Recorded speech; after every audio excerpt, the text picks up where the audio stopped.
Sean Diddy Combs' legal troubles have taken a shocking turn, with federal prosecutors now accusing him of witness tampering even behind bars.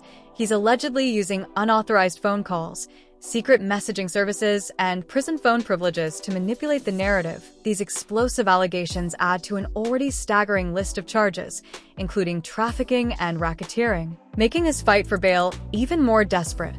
If proven, these claims could destroy any chance of release and push him deeper into legal chaos. Meanwhile, new victims continue to come forward with disturbing accusations, further fueling one of the most high-profile celebrity scandals in recent history. With a high-stakes trial set for May 2025, Diddy, once considered untouchable, now faces a battle that could reshape justice for the rich and powerful. Disgraced music mogul Sean Diddy Combs is facing more scrutiny. Federal prosecutors have accused Combs of witness tampering from behind bars. He's in jail. The prosecution filed another motion on Friday urging the judge to not grant bail to the hip-hop star. They say he deployed a, quote, relentless effort to contact potential witnesses, including victims of his abuse, who could provide powerful testimony against him. He's doing that, again, from behind bars. Now, for context, Combs was arrested, charged in September with trafficking, racketeering, and transportation to engage in prostitution. Sean Diddy Combs' legal battle has taken another dramatic turn, with prosecutors accusing him of witness tampering while in federal custody. According to court filings, Combs has allegedly used multiple methods, including three-way calls and unauthorized messaging services, to contact potential witnesses and victims. Prosecutors argue that these actions demonstrate his ongoing influence and pose a potential threat to the judicial process. The prosecution telling the judge about attempts they say the rap mogul made from behind bars to influence everyone from potential jury to alleged victims.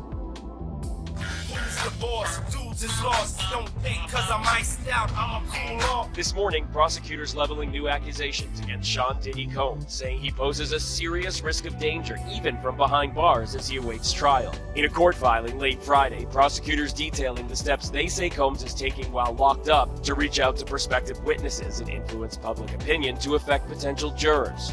The accusations within the prosecution's motion to deny bail are very serious and will be considered very heavily by the judge, because the judge is going to want to ensure that he is not influencing witnesses and or contacting anyone to influence a trial in any way. Combs has pleaded not guilty to charges of racketeering, transportation to engage in prostitution, and sex trafficking. He denies any. Another method Combs allegedly used to reach outside contacts was three-way calls. Prosecutors state that he instructed his associates and family members to arrange conversations with individuals not on his approved contact list. They argue that this tactic allowed him to exert control over witnesses even while being detained at the Metropolitan Detention Center in Brooklyn. Prosecutors pointing to recorded phone calls from jail. They say Combs asked family members to reach out to potential victims and witnesses, urging them to create narratives to influence a jury pool. Allegations that could land Combs in even more trouble. Diddy's jail calls can be used at trial if they are able to support the prosecution's case in chief. They can also provide grounds for additional criminal charges to be filed against him. All of this while a Hulu documentary is set to be released Monday. Shame to Shine. Kid is nice. Called The Honorable Shine, about a young rapper who says he took the rap for a nightclub shooting involving Combs and then girlfriend Jennifer Lopez. Puffy got acquitted and he got 10 years. He was betrayed. I was absolutely set up to be the fall guy. Moses Shine Levy Barrow, now running for president of Belize, says he was betrayed by Combs. One of the key allegations is that Combs exploited prison phone privileges by using other inmates' access codes, known as PAC numbers. By doing so, he allegedly bypassed official monitoring systems and made unauthorized calls. Prosecutors claim these calls were meant to intimidate or manipulate witnesses, further strengthening their opposition to his bail request. According to the latest filing, Combs is accused of using other inmates' phone access codes, those are known as PAC numbers, to contact several people from behind bars, including his sons. He's also accused of making three-way calls to get a hold of people and using a third-party service called Contact Me ASAP to contact unauthorized individuals, presumably ASAP. Though much of the prosecutor's claims have been redacted from the court filing, they claim clear interference with the intent to blackmail victims and witnesses into staying quiet. Combs's defense insists the prosecution's case is thin, and the mogul should be released from jail and put under home detention with 24/7 monitoring, plus, quote, near total restrictions on Combs's ability to contact anyone aside from his defense. In addition to phone calls, Combs is accused of using a third-party messaging service called Contact Me ASAP.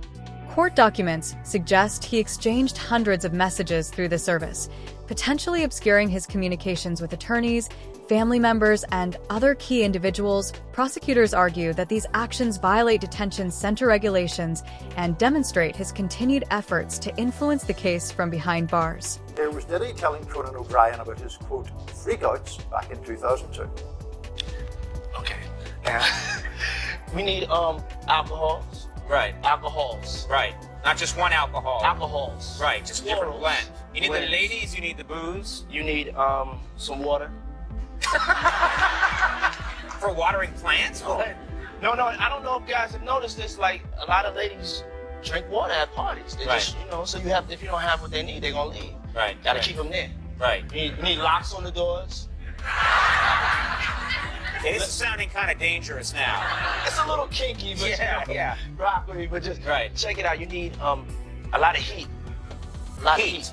Yeah. Heat. You mean that physically the place has to be hot? You don't have no air conditioning. No air conditioning. Why is that? Heat affects the alcohol, and it also affects, like, everybody gets a little bit more comfortable and loose. Builds up a nice little sweat. That just sounds disgusting. What are you talking Depends on the way you look at it. about? People start getting gets kind of see. Is that what you're saying? Yeah, We're not laughing now. Federal prosecutors are using these allegations to justify denying Combs' latest bail request. His legal team proposed a $50 million bail package with house arrest and no internet access. But the government argues that his witness tampering while incarcerated proves he is still a risk. They claim that even under strict release conditions, Combs could use his vast resources to manipulate the legal process. Okay, so there are bombshells after bombshells in the government's new filing in the Sean Diddy Combs case. This trafficking, racketeering, prostitution case. I don't need to repeat all the allegations. You know what they all are by now. But prosecutors from the Southern District of New York submitted an opposition brief to Sean Combs' motion for bail that they are hoping that this new judge, in this case, Judge Arun Subramanian, will hear. And as we're going to lay out, prosecutors say not only is Sean Combs not entitled to bail, but essentially he shouldn't even get a hearing on this. And remember, Combs is currently in detention at the Metropolitan Detention Center out in Brooklyn, New York, after being denied bail by other judges. The main issues keeping him locked away are that the courts have held that the prosecutors have shown that he is a danger on the outside, he's a potential flight risk. Most notably was evidence put forward that he had been improperly contacting victims and witnesses in this case. And as we discussed on previous sidebars, Sean Combs' counsel has denied all this. They've indicated that all of those conversations were not done with the intent to engage in witness tampering or obstruction. And even, at least they say, one witness had contacted Combs, not the other way around. Well, the government has come out with new evidence of its own to justify pretrial detention. And let me just read you this from the beginning of their brief. They say, while attempting to evade law enforcement monitoring, the defendant has, among other things, orchestrated social media campaigns that are, in his own words, aimed at tainting the jury pool, made efforts to publicly leak materials he views as helpful to his case, and contacted witnesses through third party. Combs' defense team has strongly refuted these claims, calling them exaggerated and misleading. Attorney Bradford Cohen argues that using third-party calls and outside contacts is common among inmates and does not necessarily indicate wrongdoing. He also questions the credibility of the prosecution's evidence, stating that no clear proof of direct threats or blackmail has been presented. This happens all the time in like every single case. They only make a big deal about it in this case. So the third party calling, when I can tell you in my 28 years of practice, third party calling has been done in probably 90% of the cases that I have. In fact, sometimes third party calling to me. So what they would do is they'd get one of their friends on the line, and then that friend would then third party me in. And I always have to tell them, hey, this is an attorney-client privilege. You got a third party on the line. And when you have a third party on the line, anything we say is not attorney-client privilege. The accusations of witness tampering add another layer of legal challenges to Combs' case, which already includes charges of trafficking, racketeering, and coercion. The federal investigation, launched in September 2024, has uncovered allegations spanning decades, with multiple victims accusing Combs of orchestrating exploitative events. Some of these claims involve minors at the time of the alleged incidents, making the case even more severe. Trial currently scheduled for May 5th, 2025. Now, so much of this case has been in the shadows, right? And that we don't know exactly what the evidence is per se, who the witnesses will be, the identity of the alleged victims, all of the key events, times, locations. We may get more information in the months and the weeks leading up to the trial, but right now, we got something big we got to talk about. So Sean Combs' attorneys have filed a letter, filed it yesterday, we're talking about it today, where they are asking the court to order the government to electronically produce some very key evidence in this case. What? The videos of the freak-offs. Remember what these are? The prosecutors allege that Combs would intimidate, threaten, and lure women into extended sex acts with male sex workers using force, threats, or coercion. The freak-offs that Combs filmed and recorded these freak-offs. Well, the reason the defense wants this electronically produced, the reason they want copies of this, and they need the court to step in, is because under the current protective order that has been put forward in this case regarding how evidence will be viewed and disseminated, the video evidence is available for inspection only. As the trial date approaches, media attention has intensified, with documentaries and investigative reports exposing both the allegations and Combs' past controversies. One such documentary features the testimony of a Michigan inmate who claims Combs assaulted him in the 1990s. This case, initially dismissed, has now been reinstated, adding further scrutiny to Combs' history. A Michigan inmate has been awarded $100 million in his civil lawsuit against infamous music mogul Sean Diddy Combs.